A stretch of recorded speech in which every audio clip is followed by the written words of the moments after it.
Metanomics is brought to you by Remedy Communications and Dusan Writers Metaverse.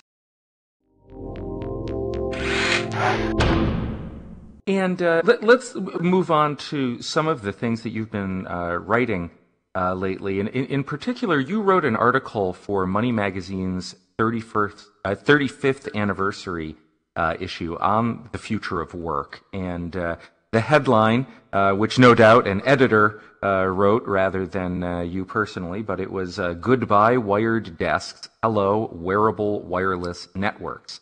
And then you say in the article, by the year 2042, quote, there will be no workplace as we know it. So I mean, what forces do you see driving us that way, other than just the fact that, you know, wireless technology exists and presumably will get better?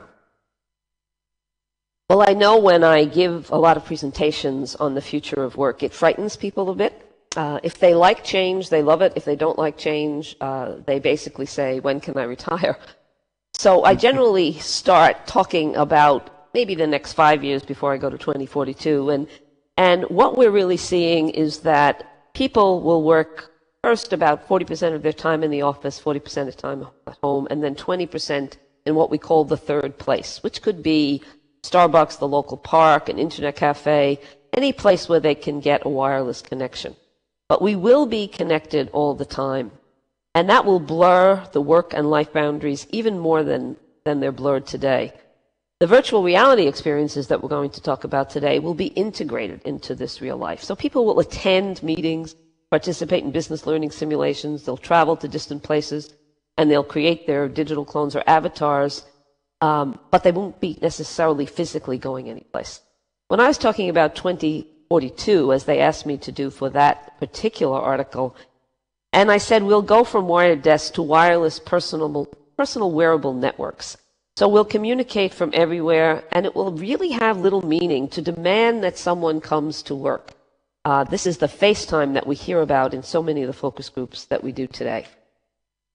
So we will have left behind the role-based, the rote application of the job description, and work will feel more like a Hollywood movie. And if you think about it, managers, directors, and team members come together around a specific project. They collaborate intensely, and then they disband.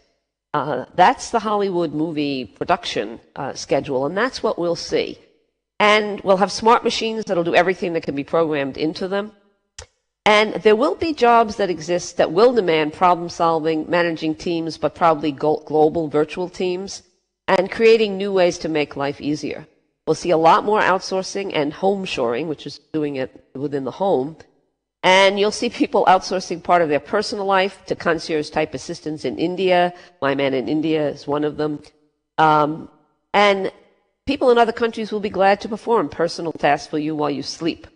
So work will look very, very different. And there will be few people coming into the office with their manager insisting that they make sure they're there at 5 o'clock. And we will also have a new generation taking the power as the baby boomers rewire themselves, who will understand that work is really about results and not about physical presence. Right now, that is a very tough concept to get across to most people in power. It won't be so tough 20 years from now.